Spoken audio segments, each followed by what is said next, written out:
What the hell was that? Rocky Balboa, there's a man out here wishing to speak with you. Rocky Balboa. Oh, Rocky, you need some help? No, guys, ain't no fighting contest. What's in the street? I'm challenging you to a fight. Anytime, any place, anywhere. You're coming down here with these people asking me if I want to throw hands with you? Is that what this is about? Yeah, that's what it's about. Now you accepting the challenge or you yellow? Hey, there's no class. Come on. Let's go. Hey! Man, I ain't through talking with you yet. I would have taken you anytime. Tommy, you're a piece of garbage, you know that? Tommy, Huh? Tommy, You got any dignity? Oh, just get out of here before I break the Tommy, come on. Hey! What? Break your hand on that bum and what are you worth then, huh? Right on out of here, huh? Now murder me. Now, you knocked him down. Why don't you try knocking me down now? Knock it out of here. My ring's outside. Yeah. Come on, only one street fight. You want my respect. Well, come and get it.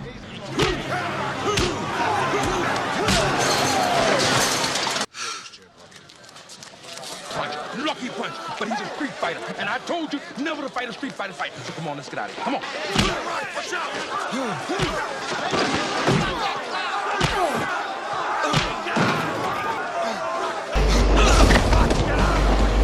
Mom! It's Dad. He's on television. He's fighting. What?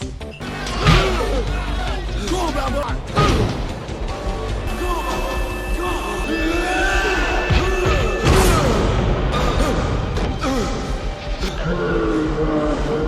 Now get up one more round. Come on! He's no machine.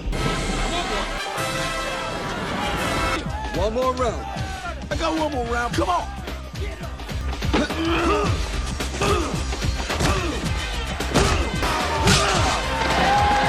What in the hell are you doing? Get up! What in the hell? Come out! He took my room!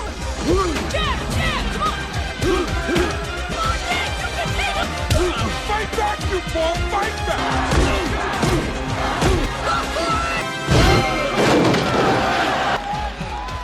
Touch me and I'll sue. Sue me for what?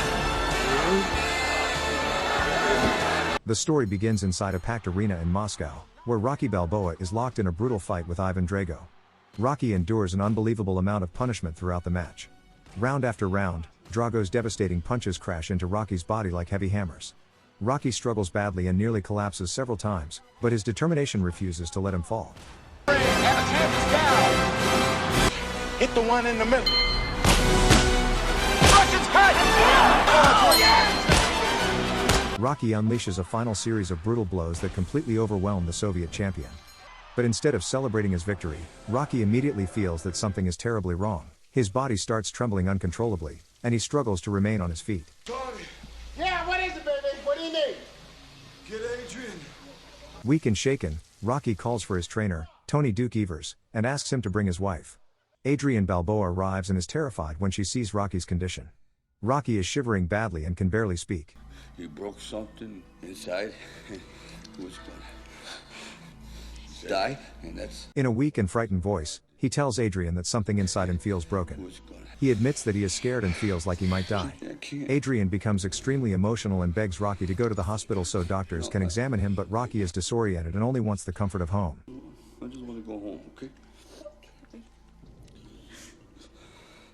Okay. Soon afterward, Rocky, Adrian, Paulie, and Tony Duke return to the United States. They are greeted by Rocky's young son, Robert, before being quickly taken to a press conference. During the event, journalists notice Rocky's physical tremors and begin asking questions about his health. Adrian, worried by his recent confusion, especially when he accidentally called her Mickey earlier, tries to deflect the questions by saying Rocky is fine. Suddenly, a flamboyant boxing promoter named George Washington Duke interrupts the conference. He loudly praises Rocky as the champion of all the Americas and all the Russians. Duke then proposes a massive fight in Tokyo against his boxer named Union Kane, the current top-rated challenger. Duke, the man just got off the plane. Timing is the essence of life, gentlemen and ladies. Adrian immediately steps up to the podium and ends the speculation. She firmly declares that Rocky is retired and has nothing more to prove. Her statement leaves Duke frustrated and the media stunned as the family exits the room. Later that evening, the family returns to their luxurious mansion, which Rocky believes is his safe haven.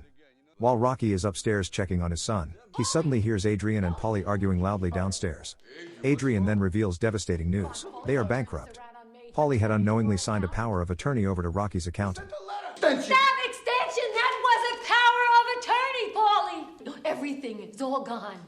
The accountant wasted their fortune on disastrous real estate investments and completely failed to pay Rocky's income taxes for the past 6 years. The shocking revelation leads to a heated discussion with their lawyer. The mansion alone now carries a massive $400,000 mortgage. Because of Rocky's past involvement with loan sharking, the lawyer explains that many lucrative endorsement deals are no longer possible because companies do not want to associate with his criminal history. Well, Duke, you tell him I'll fight Kane. I don't care, anywhere, anytime. No, That's what you want. I'll get on it right away. Desperate to save their home, Rocky briefly considers accepting the fight against Union Kane. However, Adrian insists that he undergo a medical examination first. The doctor soon delivers devastating news. Excuse me, Doctor. Simply stated, Mr. Balboa, it means that you've suffered some damage to the brain. How long until he recovers? The effects are irreversible. Rocky has permanent and irreversible brain damage caused by the severe head trauma he suffered during his fight with Ivan Drago. And all I need is a couple more. No, Rocky, you suffered severe brain trauma. Well, he could be wrong. Anybody could be wrong. I don't think he... Despite the diagnosis, Rocky still believes he has nothing left to lose and considers returning to the ring. But Adrian passionately talks him out of it. She reminds Rocky that she married him for who he is, not for money, and all she needs is him alive and safe. After some painful reflection, Rocky finally accepts the truth and officially retires from boxing. With no other options, the family is forced to auction off many of their belongings and move back to their old working-class neighborhood in South Philadelphia. Meanwhile, George Washington Duke realizes that Rocky is at his most vulnerable. Seeing the family struggling financially, Duke believes he can eventually break their resolve. Hello? Mrs. Balboa, George Washington Duke here. Listen close, you must be able to hear it. He calls the house and speaks to Adrian, claiming it is a sin for a champion like Rocky to live in such conditions. He presents the fight with Union Kane as a get-out-of-jail-free card, promising millions of dollars that could instantly restore their mansion and secure Robert's future. Adrian firmly shuts him down. She tells Duke that Rocky is not for sale and hangs up the phone. At the same time, Robert faces difficulties adjusting to his new life. After growing up in a mansion and excelling as an honor roll student, he is now forced to attend the same rough public school his father once attended. On his first day, Robert is attacked by two bullies who try to steal his expensive leather jacket. What? Come on, Chewie. Give me my coat. I'm not kidding around anymore. No way. Go. Later, Rocky visits his old training ground, Mighty Mick's gym. The once legendary gym is now run down and neglected. While standing inside, Rocky imagines a vision of his late trainer Mickey, remembering the lessons he once taught him. Come here, Rock. My God, you're ready, ain't you? Gonna roll over him like a bulldozer. And I tell you something, you're here and doing as well as you're doing gives me, what do you call it, a motivation, huh? To stay alive. Inspired by the memory, Rocky decides to reopen the gym and become a trainer himself. As Rocky and Polly leave the building, they are approached by an ambitious young boxer named Tommy Gunn. However, their conversation is interrupted when George Washington Duke appears again. Brain don't retire when you can still pull in the bread, baby. We have a strong feeling about this one. I think he's going to take it. That's the time to challenge. Because people love comebacks. Duke once again pressures Rocky to accept the fight with Union Kane, promising huge amounts of money. He even reveals that he has obtained Rocky's medical reports and claims they can work around the restrictions by holding the fight internationally in a country where Rocky could still receive a license. Rocky almost considers the offer, but Adrian intervenes once again and firmly refuses. She makes it clear that her husband will not fight again. This is a tremendous opportunity. Opportunity for who? For you to make money, for him to be disabled? He's done! He's done fighting! You a damn fool. Later, Rocky officially reopens the gym. Tommy Gunn arrives and asks Rocky to watch him spar. During the sparring session, Tommy becomes extremely aggressive and continues beating his opponent long after everyone tells him to stop. Hey, that's it. What'd I tell you? Hey! Tommy, is that crazy or something, huh? Hey, what's the matter with you, man? Paulie sees his raw power as a great opportunity for Rocky. However, Rocky is not impressed. He believes Tommy lacks discipline and technique, and he declines Tommy's request to manage him, explaining that he has no experience as a professional trainer. The gentleman that owned this place, that was a manager, but me, I was always the managed.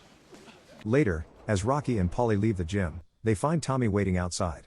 Tommy sincerely begs Rocky to give him just one chance. Anything you want me to do, I'll do. I mean, I'm not hustling you, man. All I'm asking for is a chance. And just one shot. Rocky, being kind-hearted, reluctantly agrees. He even invites Tommy to join the family for dinner. When Tommy prepares to leave, Rocky offers him a place to stay in the basement. Robert objects because it is his room, but Rocky asks him to temporarily move in with Paulie. As Rocky spends more time talking with Tommy, he ignores Robert, which causes the boy to leave the room feeling hurt. Training Tommy soon gives Rocky a renewed sense of purpose. Under Rocky's guidance, Tommy quickly rises through the ranks and becomes a serious contender. However, Rocky's growing focus on Tommy causes him to neglect Robert, who continues struggling at school. Eventually, Robert decides to defend himself. Go for it! What'd he say? Punk's losing his mind, what'd you say?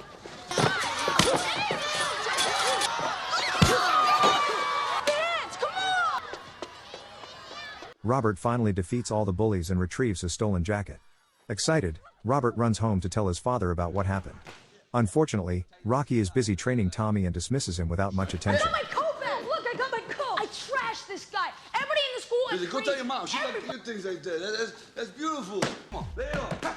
Whoa, look at... Robert walks away feeling deeply disappointed. Soon Tommy wins another fight, strengthening his bond with Rocky and making Robert even more jealous. As time passes, Tommy wins fight after fight.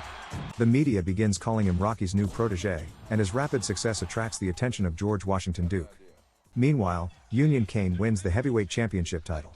Rocky confidently claims that Tommy has the potential to defeat him someday. However, Tommy becomes frustrated with the media constantly crediting Rocky for his success. He wants recognition for his own achievements. Got an idea. I think we can finally nail Balboa. Seeing an opportunity, George Washington Duke begins manipulating Tommy. He lures him with glamorous parties, beautiful women, and promises of a luxurious lifestyle. Paulie soon notices that Tommy's behavior is changing. He warns Rocky that Tommy seems to be drifting away, especially after Tommy fails to come home for the holidays while Rocky is waiting to give him a special gift, a Rocky Marciano pendant. At the same time, Tommy attends a lavish party hosted by George Washington Duke. Seems there's no formal contract between you and Balboa. No, nothing. Tommy, I'm afraid. I'm afraid that if you keep going the way you're going, you're going to be watching the parade go by. Duke offers to manage him and promises huge fights and fame. Since Tommy never signed a formal contract with Rocky, Duke easily convinces him to accept a $20,000 advance. Meanwhile, Robert finally confronts his father. He tells Rocky that he feels abandoned and warns him that Tommy will eventually betray him. It's been here, it's Tommy this, Tommy that. You don't have no time for nobody, so I got no time for you. Hurt and frustrated, Robert storms out of the house. Rocky is shocked by his son's words. Adrian encourages him to go after Robert and fix their relationship. Robert soon begins hanging out with rough kids on street corners, staying out late and adopting their behavior in an attempt to cope with his frustration. Eventually, Rocky finds Robert and sincerely apologizes for neglecting him. Father and son finally reconcile. You want to hear a joke? Yeah, sure, why not? Knock, knock. Who's there?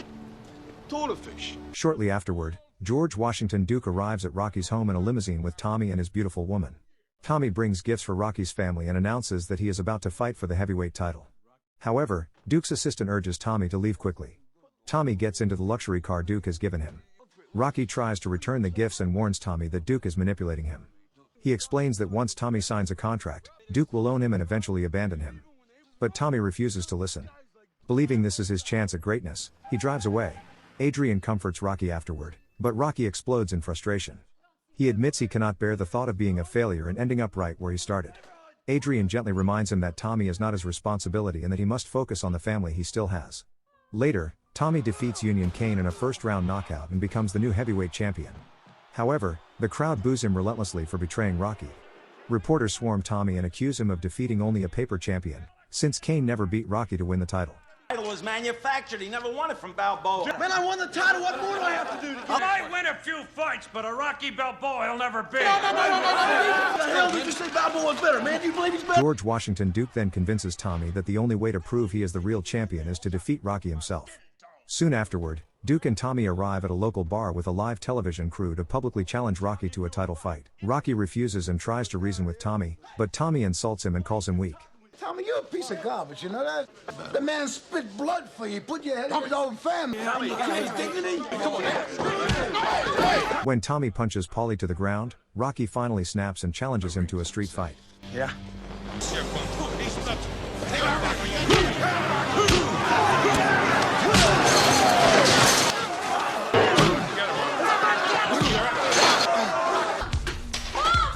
It's Dad. He's on television.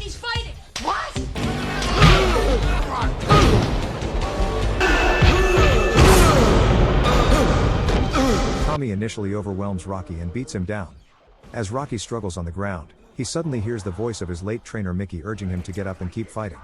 With renewed determination, Rocky rises to his feet.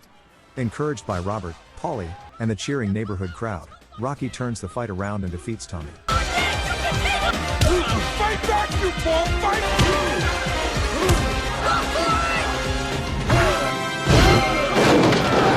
Police arrive and escort Tommy away as George Washington Duke threatens to sue Rocky if he touches him. After a brief pause, Rocky punches Duke and slams him onto the hood of a car. Several months later, Rocky and Robert visit the steps of the Philadelphia Museum of Art together. Rocky gives his son a pair of cufflinks that once belonged to Rocky Marciano, a gift Mickey had given him years earlier. Father and son share a quiet moment, finally at peace with each other. Subscribe for more dramas like this, and don't forget to like this video, it really helps the channel grow.